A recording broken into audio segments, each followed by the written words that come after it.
Louvado seja nosso Senhor Jesus Cristo. Estamos em mais uma reflexão, mais uma meditação, mais uma partilha nesse seminário de perseverança. Hoje nós vamos refletindo e pensando juntos em alguns elementos e algumas coisas que formam a nossa vida cristã, essa vida perseverante. Porque, como nós temos falado insistentemente, a perseverança é até o fim, né? A perseverança não é por alguns momentos, né? De vez em quando a gente encontra com algumas pessoas que estiveram no começo de nossa caminhada e que hoje não estão mais no caminho cristão, caminharam por outros lugares e a gente começa a conversar, nos pergunta, você ainda está lá naquele movimento, ou naquela igreja, ou naquele caminho? Estamos. Aquilo foi um bom momento da minha vida, foi uma época muito boa, mas já passou. Gente, eu acho tão triste isso, porque o cristianismo não passa, o cristianismo é o nosso viver. A fé não é uma coisa que nós pensávamos no passado e que agora já não é mais importante. Não é uma coisa dispensável, não é uma coisa que a gente joga na primeira esquina que a gente vira. Não, a fé é permanente, a fé é para justificar a nossa vida, para nos iluminar no nosso caminhar, por isso perseverar. Eu concordo que a perseverança é uma coisa complicada, é uma coisa difícil, porque as tentações, as dificuldades, as tribulações, os questionamentos, o famoso porquê, Senhor, porquê, isso pode realmente quebrantar, dificultar e pode até nos afastar de Deus. Por isso a perseverança é um desafio. E Deus nos dá a graça necessária para perseverar. Nós não caminhamos nesse caminho sem a assistência de Deus, sem a presença de Deus ao nosso lado. O Salmo nos diz isso, né? Ele vai estar conosco, ainda que eu ande por vales profundos, Ele não nos abandona. Portanto, nós podemos contar com a graça de Deus para perseverarmos até o fim nesse caminho que nós escolhemos. Escolhemos porque experimentamos o amor de Deus em nosso coração, e ao experimentar esse amor de Deus em nosso coração, nós descobrimos qual o sentido de nossa vida, descobrimos por onde nós temos que caminhar e experimentamos esse caminho de maneira antecipada. E esses são os desafios, viver nesse caminho. O Senhor não nos prometeu uma vida fácil, não nos prometeu uma vida fácil. Ele falou que seremos perseguidos, seremos injuriados, seremos incompreendidos, sofreremos as cruzes do dia a dia. Não seria um tempo fácil, mas seria um tempo extremamente feliz. Porque apesar de todas essas dificuldades, a presença do Senhor nos consola, nos impulsiona, nos dá força para perseverarmos até o fim. E o fim é o nosso encontro definitivo com Deus, onde nós vamos gozar para a eternidade inteira as suas promessas de felicidade. Hoje eu quero tocar um outro assunto. Na semana passada, no momento passado, na reflexão anterior, nós estávamos refletindo sobre a igreja.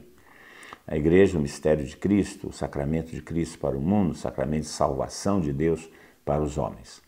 Essa igreja, na sua parte institucional, na sua parte material, vamos dizer assim, ela é formada de dois grupos de pessoas.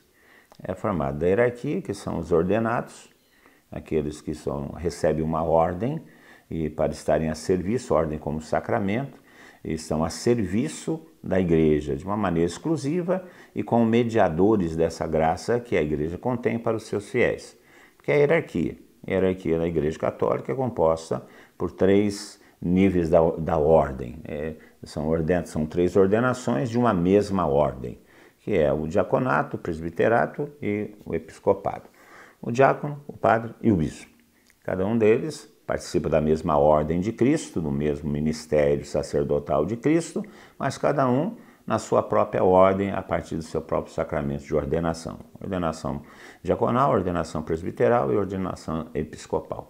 Isso nós chamamos de hierarquia, é a parte hierárquica da igreja. Mas a grande parte da igreja, a grande maioria da igreja, são os leigos. Essa palavra leigos é uma palavra já um tanto quanto depreciativa, porque leigo é aquele que não sabe nada. No Concílio Vaticano I, leigo era aquele que não é, porque definia-se o leigo assim. Leigo é aquele que não é hierarquia, então leigo é aquele que não é. E essa ideia de leigo é aquele que não é, acabou passando para a prática da igreja. Já que nós não somos hierarquia, nós não somos. E aí estabeleceu uma relação de poder, uma relação de uns podem, outros não podem, uns mandam, os outros obedecem, uma relação de opressão até alguns momentos. O Concílio Vaticano II, ele vai fazer uma inversão eclesiológica, ele vai propor o leigo como um elemento fundamental da igreja, porque na realidade o nosso estado fundamental é o estado laico, porque todo mundo primeiro passa pelo batismo, e o batismo nos coloca todos na mesma condição. O primeiro sacerdócio que nós recebemos é o sacerdócio comum, que nos é dado pelo sacramento do batismo. O sacerdote, o bispo, o diácono, eles recebem uma coisa a mais que é acrescida àquilo que eles já possuem, que é o sacerdócio comum. Mas todos nós, num primeiro momento, somos perfeitamente iguais, participantes do mesmo munus sacerdotal de Cristo, no mesmo munus profético de Cristo, no mesmo munus pastoral de Cristo. Todos nós na igreja. Então, o estado natural da igreja é laica. O Papa, para ser Papa, precisou ser leigo antes de ser ordenado, porque batismo é o mesmo para todos nós. Portanto, essa dimensão laica da igreja é essencial e precisa ser valorizada novamente. Valorizada porque são os leigos que realizam a maior parte do serviço da igreja. Porque o serviço da igreja não é só celebrar a missa, não é só atender a confissão, não é só presidir um casamento, não é só ministrar o crisma. O serviço da igreja é muito mais que os sacramentos. Os sacramentos, podemos dizer assim, é a ponta final de um serviço missionário que quem realiza efetivamente no mundo é a igreja. Da igreja são os leigos. A pregação do evangelho, o testemunho no dia a dia, a fecundação do meio secular pela palavra do evangelho. Somos nós os leigos que estamos na política, somos nós os leigos que estamos na economia, somos nós os leigos que estamos no entretenimento, somos nós os leigos que estamos nas comunicações, somos nós os leigos. E o nosso mandato batismal nos leva exatamente a implantar o evangelho e colocar o Cristo nesses lugares onde os padres não estão, porque não é a função dele. Não que eles não devam estar e não possam estar, mas não é a função deles. A função deles, os padres, os bispos, os diáconos, são outras, que nós os leigos não temos. A nossa função como leigo é cristificar, é evangelizar o mundo secular. Por isso que o maior trabalho que a igreja tem, que é a santificação do mundo, a evangelização do mundo, é realizada por nós, os leigos. Por isso, há necessidade de uma valorização desse papel leigo. A igreja tem se esforçado por isso. Nós tivemos, no ano passado, o ano especial do laicado, que pouca coisa foi feita. Muito pouca coisa foi feita. Mas teve lá uma referência aos leigos. Então, nós precisamos retomar essa relação e valorizar essa situação do laicado. E essa valorização tem que vir das duas partes. Tem que vir da parte da própria hierarquia, que é preciso reconhecer em nós, os leigos, um papel importante, porque nós não somos auxiliares, nós temos o nosso próprio protagonismo, não somos empregados, nós somos ativos em nossas vocações.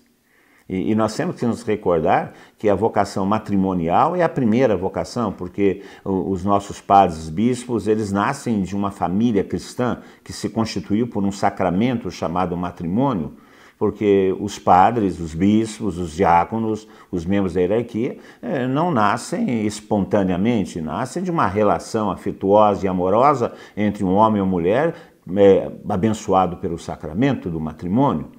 Portanto, o estado laico é o estado natural e ele precede todo e qualquer outro estado da igreja. Então, há necessidade de uma valorização por parte da hierarquia daquilo que os leigos são e aquilo que eles podem realizar na igreja, mas existe também a necessidade de uma valorização da parte do leigo em relação a ele próprio.